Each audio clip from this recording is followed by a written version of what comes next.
Welcome to the Accomplish More podcast, created specifically for the small business owner who doesn't think small. I'm your host, Gayla Scrivener. This show is where you'll learn practical ideas, hints, tips, and tricks to help you grow your small business where you can leverage your time and to accomplish more. Hello, and thank you for joining me in another episode of the Accomplish More podcast. I'm sure you're familiar with the saying, do what you do best and delegate the rest.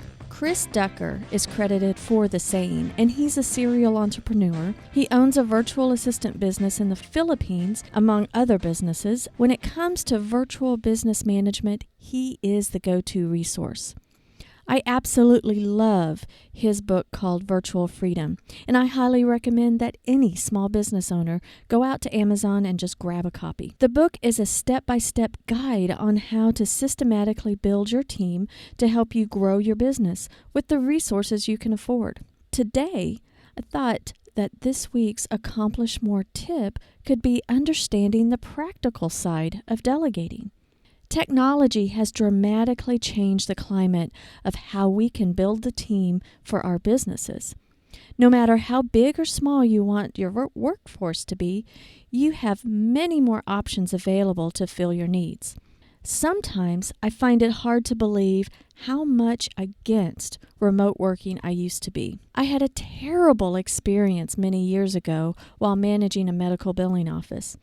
Granted, back then, remote desktop and dialing into our database was completely clunky. Security was a challenge, and internet speeds were lousy. I don't want to get into all the details of that messy experience, but the biggest thing that I learned from that experience is that the tech issues can be dealt with, but it takes the right person to be able to work remotely. Not everyone is cut out to work remotely in an efficient and effective manner. But even more important of a lesson that I learned was that I needed to make changes in how I managed things. I was the one who needed to change. There are differences in managing folks face-to-face versus remotely, and there are different challenges. A few years later, the corporate office moved from Missouri to Florida. I moved along with it, but what I needed to do was build a new billing office in Florida. As I did that, I had one employee who stayed on board in Missouri, and we transitioned her from working in an office setting to working from home. She was a lifesaver. That experience convinced me that remote work is very effective and very efficient. The reasons why it was a terrific transition for me was she was already trained and knew the company and its processes inside and out. I had complete trust in her. I had known her and worked with her for several years already. I knew her work ethic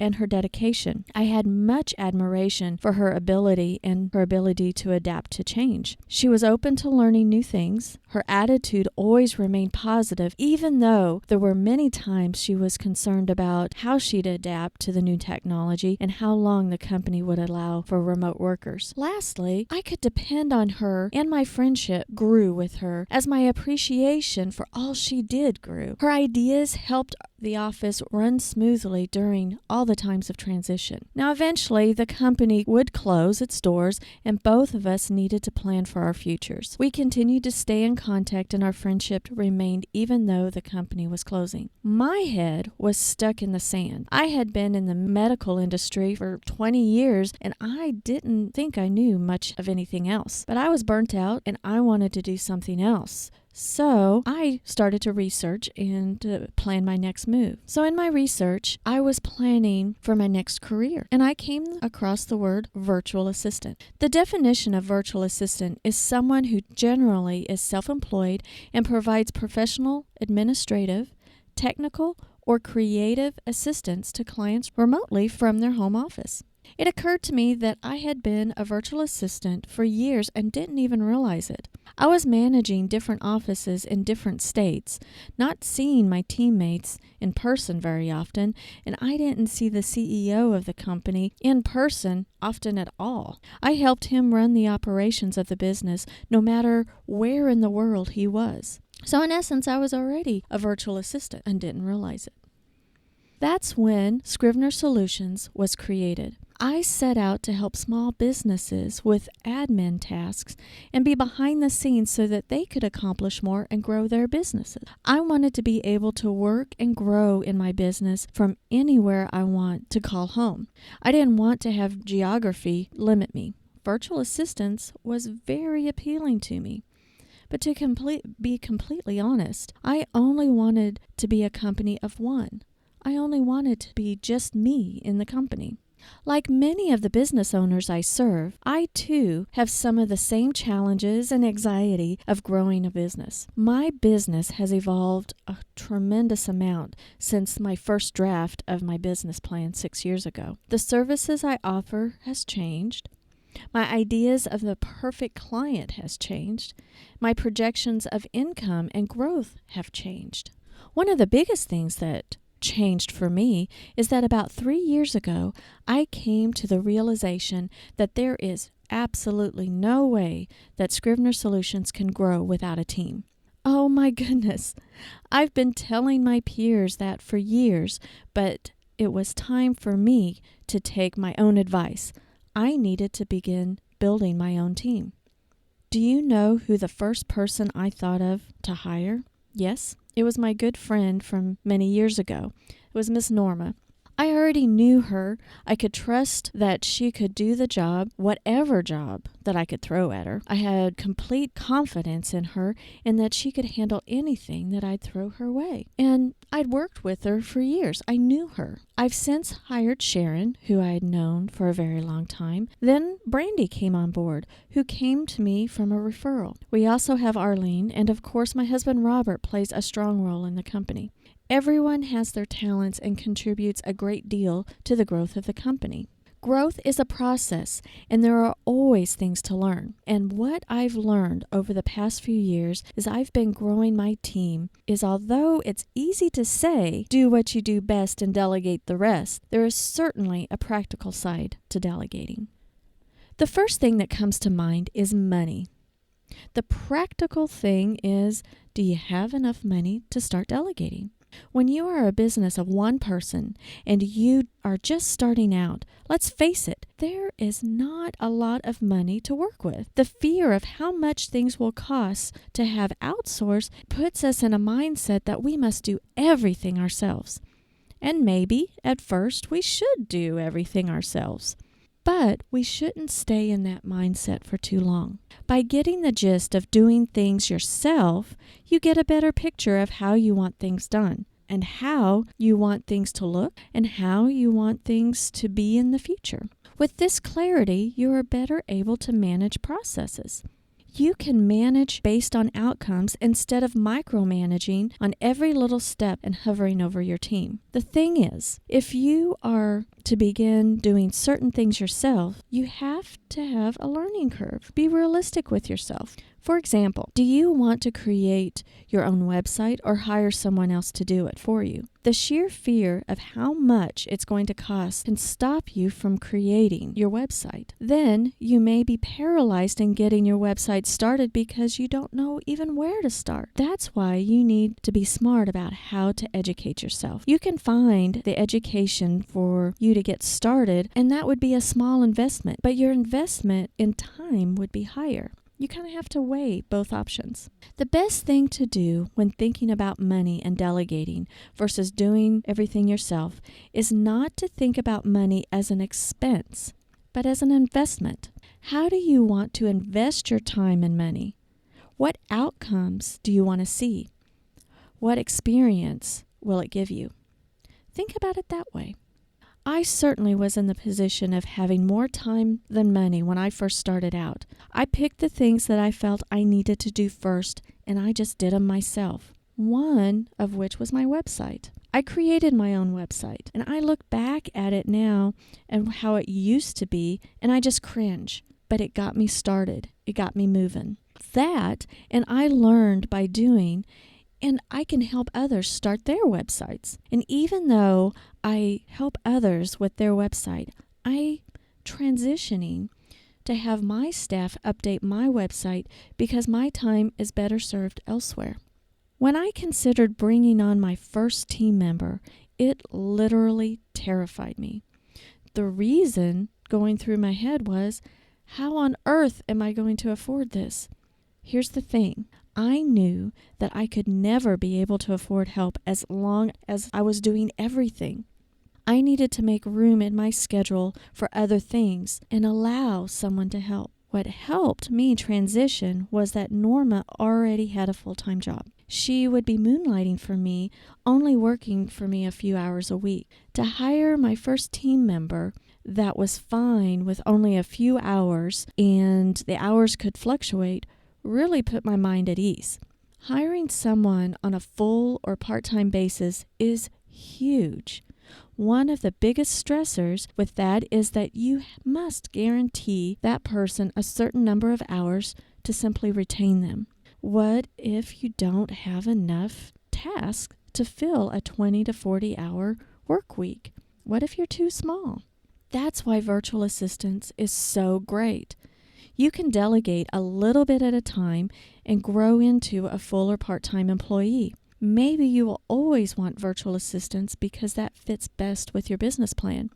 And maybe you'll want to blend both full-time employees and independent VAs. And that's why it feels so great to help other small business owners get some things off of their plates, like social media posting, so that they can focus on other parts of their business growth. When you are delegating just a few hours a week versus 20 to 40 hours a week, that is much more affordable and easier to budget. Practical reason number one for delaying delegating is money. Easing into delegating tasks really helps with your budgeting. The next thing to think about when delegating is trust. Let's be practical about trust. I don't know about you, but I don't want to bring just anyone into my business, especially early on. I have to have a certain amount of trust that the job will just get done. Now remember, I do have that terrible experience from my past that looms in the back of my mind. So trust is a big thing for me. But I can't have that bad experience keep me from my progress and my growth. That's why my first hire of getting help from someone besides my closest family members was someone that I already knew. I already knew Norma's work ethic and know her as a person, respect and appreciate her, and her talents. So it seemed natural to get started with Norma. It wasn't like I was starting from scratch to build a relationship. It put my mind at ease to hire Norma first because I knew her. Then I hired Sharon because I also knew her. Now, Brandy was the first person who I spoke with due to a referral from a client whom I trusted. After speaking with Brandy, and I didn't even meet her in person, but I spoke with her on the phone, I felt good about hiring her and getting to know her through working with her. I am proud of my team and I love working with them. I didn't wake up one day and think, hey, I need to hire someone. I had been thinking long and hard who would be a good fit for different roles before I'd even approach them. I see hiring more team members in my future. That's why I'm already thinking of who I know that could fit those roles when I'm ready for them. And I keep them in mind. I love meeting new people and learning about them. I love learning about their talents. I follow them online and develop a relationship because who knows how they'd fit in the grand scheme of things in the future. So my advice to you, if you are starting out and don't feel you can hire someone yet, start meeting and following individuals because you'll already be over the trust issue by the time you're ready to hire them. That goes for any project. Maybe you meet a web designer but simply can't afford their services at the moment. Follow them. Get to know them. Maybe get to know a couple of web designers. When you're ready, you'll be able to feel more comfortable about your decision, and the project will go a lot smoother. The third practical thing to think about when delegating is that you must be organized. How can you tell anyone else what you want them to do if you don't even know what you want? Sometimes being organized in a complete process takes time. When you break down a project into specific tasks, you may be able to delegate part of those tasks, but you must be a bit organized in your thoughts to clearly convey the outcomes you'd like to achieve. And this isn't easy. Honestly, you shouldn't wait until you feel you're completely organized before delegating. I love that my team works with me during my cloudy vision times. I talk through what I want with them, and that helps me gain clarity. They even help me develop the process, which is huge. When we make routines on a few small things, then we feel like we're more organized, we feel better about our production, and we're able to build on those processes.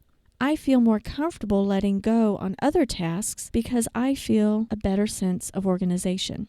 And I love to see the transformation in our clients that we work with during our conversations that we have. They may be fuzzy on their direction at first, or, as their business change, they get fuzzy on their direction. That's just perfectly natural. And then, through talking it out, they become more enthused and motivated, and they get moments of clarity.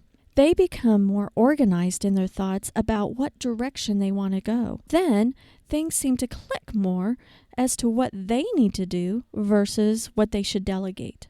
The final thing that I want to talk about today, about being practical on delegation, is communication.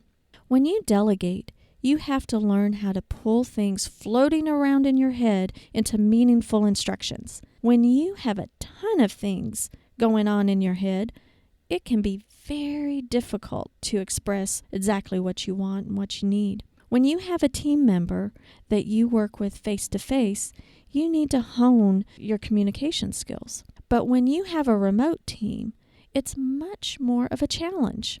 You don't want to become isolated because, let's face it, people can't read your mind. And you don't want your team to feel isolated either, because then they won't have good direction. Good communication holds everyone accountable and feeling good as they are doing a job well done. When it's not feasible to meet face-to-face, then having other methods is imperative. Tools like Slack, Asana, and Zoom are just a few things that we use at Scrivener Solutions to increase engagement and teamwork. I have regular calls with my staff individually so that I can answer any of their questions and if I'm holding them back on any progress on their projects. We also have regular staff meetings via a Zoom conference call. We also have regular staff meetings versus Zoom video calls so that everyone can actually see each other. And I can update everyone at the same time on what's going on. And they can interact with each other. I think it's important for everyone to see each other once in a while and feel comfortable with asking each other questions and getting to know one another better, because we all work better together. Our clients that seem to have an easier transition with our VA services are the ones that make time in their schedule to meet with us on a regular basis. Whether it's a quick phone call or a Zoom video call, they are better with delegating the right things because they are able to clarify what outcomes they'd like to see. Even if they have to work through their fuzzy visions, the regular communication helps their delegating dollars go a heck of a lot further. The lack of communication just results in inefficiencies. Now, I truly believe that we all should do what we do best and delegate the rest, as Chris Ducker suggests. But I don't think we should judge ourselves on someone else's ruler. We all, in good time, will be ready to grow our businesses by adding the team we imagine. We have to be open to different possibilities. I again encourage you to go and get Chris Ducker's book, Virtual Freedom. Now, I have no affiliation with this book whatsoever. I simply like it and think that it's a great value because it has taught me a lot about how to manage my virtual staff and, most importantly, be sensitive and understanding to my clients as they learn to manage a virtual staff themselves. Thanks for joining me in today's Accomplish More podcast. I would be honored if you would subscribe to my podcast on iTunes. And feel free to send me comments to podcast@scrivenersolutions.com. Now that's podcast at SCRIVENER solutions.com. I'd love to hear from you. And until next time, have a fantastic week.